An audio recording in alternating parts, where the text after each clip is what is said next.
জয় শ্রীকৃষ্ণ, রাধে রাধে। হরে কৃষ্ণ কৃষ্ণ কৃষ্ণ কৃষ্ণ কৃষ্ণ হরে হরে, হরে রাম রাম রাম রাম রাম হরে হরে। আজ আমি শ্রীমদ্ ভগবদ্গীতার তৃতীয় অধ্যায় কর্মযোগ শুরু করছি। গতকাল পর্যন্ত সাংখ্যযোগ কমপ্লিট করেছি।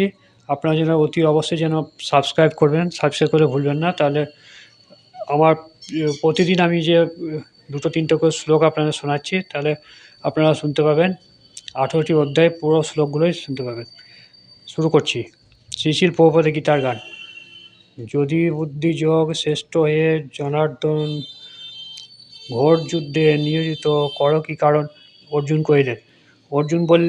অনুবাদ: অর্জুন বললেন, হে জনার্দন, হে কেশব, যদি তোমার মতে ভক্তি বিষয়সী বুদ্ধি কর্ম থেকে শ্রেয়তর হয়, তাহলে কেন আমাকে ভয়ানক যুদ্ধে নিযুক্ত হওয়ার জন্য পরিচিত করছো? তাৎপর্য বিশ্লেষণ। পূর্ববর্তী অধ্যায়ে পরমেশ্বর ভগবান শ্রীকৃষ্ণ তার প্রিয় সখা অর্জুনকে জড়জগতের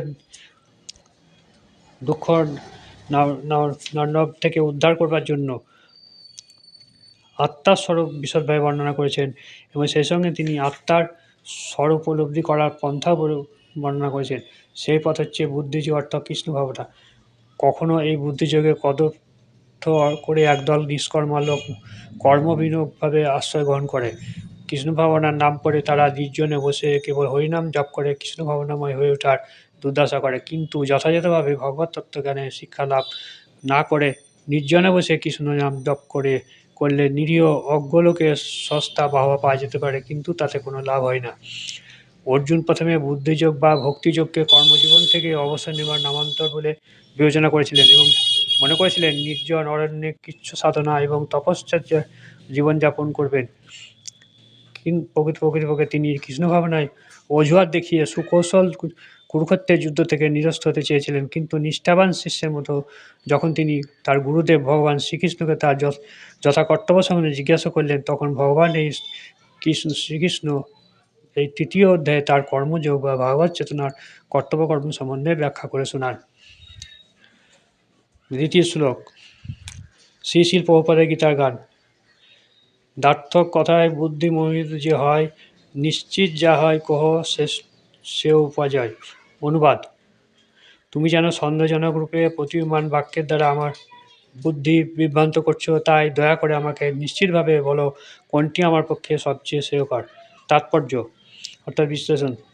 ভগবদ্গীতার ভূমিকা স্বরূপ পূর্ববর্তী অধ্যায়ে সাংখ্যযোগ, বুদ্ধিযোগ, ইন্দ্রিয় সংযম, নিষ্কাম কর্ম, কনিষ্ঠ ভক্তের বিস্তৃতি ইত্যাদি বিষয়ে আলোচনা করা হয়েছে। সেগুলি সবই অসম্ভবভাবে পরিবেশিত হয়েছিল। কর্মোদ্যোগ গ্রহণ এবং উপলব্ধির জন্য যথাযথ পন্থা প্রণালী সম্পর্কিত বিশেষভাবে সুবিন্যস্ত নির্দেশাবলী একান্ত প্রয়োজন। সুতরাং ভগবানের ইচ্ছার ফলে অর্জুন সাধারণ মানুষের মতো কিংকর্তব্য বিভিন্নভাবে নানা রকম প্রশ্ন করছেন, যাতে সাধারণ মহাচ্ছন্ন মানুষেরা ভগবানকে উপদেশ বাণীর যথাযথ অর্থ উপলব্ধি করতে পারে। ভগবত তত্ত্বের যথার্থ অর্থ বুঝতে না পেরে অর্জুন বিভ্রান্ত করেছিলেন। কুত্তাকিকদের মতো কথার জাল বিস্তার করে ভগবান অর্জুনকে বিভ্রান্ত করতে চাননি, কিন্তু ভগবদ্ভক্তি অপ্রাকৃত প্রকৃতি বুঝতে না পারার ফলে অর্জুন ভগবানের উপদেশ এর যথার্থ হৃদয়মঙ্গন করতে পারেননি। প্রকৃতপক্ষে অর্জুনের মাধ্যমে ভগবান কৃষ্ণ ভাবনায় পথ সুগম করে তোলার উদ্দেশ্যে এই সমস্ত প্রশ্নের অবতারণা করেছেন, যাতে ভগবদ্গীতার রহস্য উপলব্ধি করবার জন্য যারা গভীরভাবে আগ্রহী তাদের সুবিধা হয়।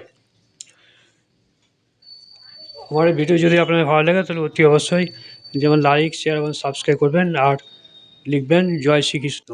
নমস্কার।